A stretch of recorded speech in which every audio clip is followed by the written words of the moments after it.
Assalamualaikum warahmatullahi wabarakatuh. Bertemu lagi dengan saya Nadia Elsa Putri. Kali ini kita akan membahas tentang teori inovasi dan kreativitas dalam kewirausahaan. Yang pertama, kita akan membahas tentang pengertian inovasi. Inovasi merupakan ide, praktik, atau objek yang dianggap baru oleh manusia atau unit adopsi lainnya. Teori ini meyakini bahwa sebuah inovasi terdifusi ke seluruh masyarakat dalam pola yang bisa diprediksi. Beberapa kelompok orang akan mengadopsi sebuah inovasi segera setelah mereka mendengar inovasi tersebut. Sedangkan beberapa kelompok masyarakat lainnya membutuhkan waktu lama untuk kemudian mengadopsi inovasi tersebut. Ketika sebuah inovasi banyak diadopsi oleh sejumlah orang, hal itu dikatakan atau meledak. Inovasi merupakan tahap awal ketika seseorang mulai melihat dan mengamati inovasi baru dari berbagai sumber, khususnya media massa. Pengadopsi awal biasanya merupakan orang-orang yang rajin membaca koran dan menonton televisi, sehingga mereka bisa menangkap inovasi baru yang ada. Jika sebuah inovasi dianggap sulit dimengerti dan sulit diaplikasikan, maka hal itu tidak akan diadopsi dengan cepat oleh mereka. Lain halnya, jika dianggapnya baru merupakan hal mudah, maka mereka akan lebih cepat mengadopsinya. Nah, beberapa jenis inovasi bahkan harus disosialisasikan melalui komunikasi interpersonal dan kedekatan secara fisik. Adapun jenis-jenis inovasi ini menurut Donald Kuratko terdiri dari 4 jenis, yaitu adanya penemuan, pengembangan, duplikasi, dan sintesis.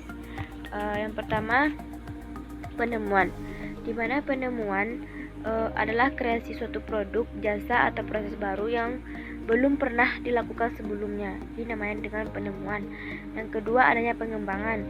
Pengembangan suatu produk, jasa, atau proses yang sudah ada. Konsep seperti ini menjadi aplikasi ide yang telah ada berbeda. Yang ketiga, adanya duplikasi, yaitu peniruan suatu produk, jasa, atau proses yang telah ada. Meskipun demikian, duplikasi bukan semata meniru, melainkan menambah sentuhan kreatif untuk memperbaiki konsep agar lebih mampu memenangkan persaingan, lebih memodifikasi maksudnya gitu. Terus yang keempat, adanya sintesis, yaitu perpaduan konsep dan faktor-faktor yang sudah ada menjadi formulasi baru. Proses ini meliputi pengambilan sejumlah ide atau produk yang sudah ditemukan dan dibentuk sehingga menjadi produk yang dapat diaplikasikan dengan cara baru. Yang ketiga, adanya sumber inovasi. Inovasi bagi wirausahawan lebih bersifat untuk memanfaatkan perubahan daripada menciptakannya. Mencari inovasi dilakukan dengan memanfaatkan perubahan pada penemuan yang menyebabkan terjadinya perubahan. Ide inovatif dapat bersumber pada kreativitas eksternal dan kreativitas internal. Kreativitas eksternal dapat dirangsang dengan memanfaatkan secara sistematis rasa keingintahuan tentang pengembangan, ide, dan kekuatan baru yang sedang berlangsung di sekitar seseorang. Dengan melakukan hal ini, seseorang membangun sumber informasi dengan berbagai hal, tentang fakta, kesan, citra, dan berbagai ide. Dengan demikian, seseorang dapat memperoleh ide yang dapat diraih dan dimanfaatkan. Kreativitas internal muncul secara tiba-tiba ketika seseorang sedang sibuk dengan kreativitas eksternal. Dalam upaya ini, menggunakan pengalaman sebagai sumber karena pengetahuan dapat diperoleh melalui belajar.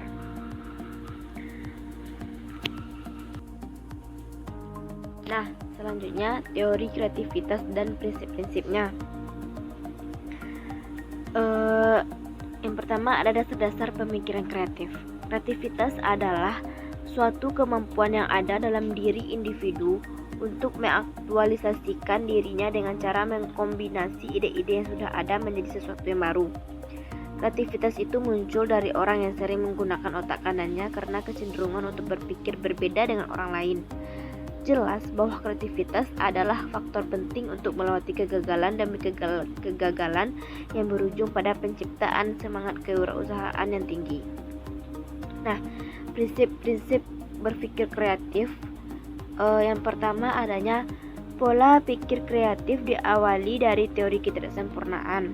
Kita telah mengetahui bahwa teori ketidaksempurnaan adalah cikal bakal dari teori kreativitas, yaitu basic of creative thinking, pola pikir kreatif. Jadi dari sesuatu yang tidak ada, kita bisa menciptakan sesuatu yang bernilai karena kita tahu bahwa hal itu lebih valuable atau diinginkan oleh pasar saat ini. Nah, prinsip kedua adanya bisnis yang isi tetapi kosong dan yang kosong tetapi berisi. Bisnis itu pada hakikatnya merebut pasar, baik dalam menciptakan produk, membuat inovasi, meningkatkan atribut produk, dan lain-lain. Produk tersebut dapat menggeser permintaan seseorang akan produk tersebut atau sebaliknya, sehingga akan terjadi kesempurnaan atau disebut equilibrium position atau balance. Kondisi ini disebut dengan pasar sempurna. Akan tetapi bagi sang inovator dan kreator, pasar yang berisi padat juga bisa dilihat tidak sempurna.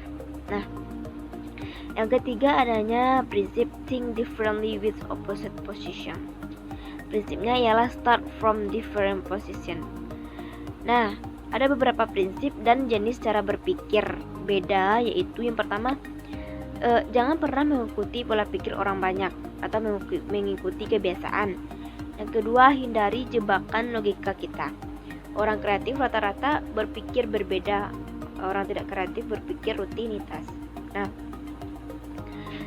yang keempat adanya prinsip think more detail. Ubah pola kebiasaan. Di dalam melihat, jangan secara visual melainkan detail. Yang kemudian, amati film bukan dari tokohnya, melainkan dari pendukung dan sisi figurannya. Yang kelima adanya prinsip have a perfect result. Prinsip ini membuat kita lebih bekerja dengan giat dan dituntut untuk lebih dari sekedar puas.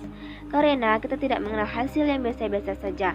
Selalulah berpikir bahwa pasti akan ada jalan keluarnya. Dengan menginginkan hasil yang sempurna, maka muncullah produk dan inovasi yang baru. Yang keenam adanya prinsip there must be a solution. Prinsip ini hanya berpikir untuk mencari solusinya saja. Contohnya, kita mengganti kata tetapi dengan kata misalnya. Saya ingin pergi ke mobil tetapi saya ingin tiduran. Gantilah menjadi saya ingin pergi dengan mobil dan saya ingin tiduran. Lalu muncullah ide mobil dengan fasilitas lengkap. Nah, yang ketujuh adanya prinsip kesulitan dan inspirasi saling melekat satu dengan yang lain. Jika di satu sisi itu adalah kesulitan, maka di sisi lain hal itu adalah inspirasi atau peluang bisnis. Nah, yang kedelapan adanya prinsip pengetahuan adalah alat. Imajinasi adalah cara untuk menemukan inspirasi. Imajinasi membuat kita berangan-angan dan menemukan solusinya, seperti mulai belajar coret-coret sketsa tentang pemecahan masalah, menerawang jauh, membayangkan, dan lain-lain. Pikirkan dan imajinasikan suatu keinginan yang selama ini diimpikan. Ajak orang atau teman terdekat kita untuk berjalan-jalan dan cobalah bertanya pendapatnya tentang suatu kejadian. Baiklah, mungkin sekian dari saya untuk kali ini. Jika ada salah, saya mohon maaf. Saya sudahi dengan wabillahi taufiq wal hidayah. Wassalamualaikum warahmatullahi wabarakatuh.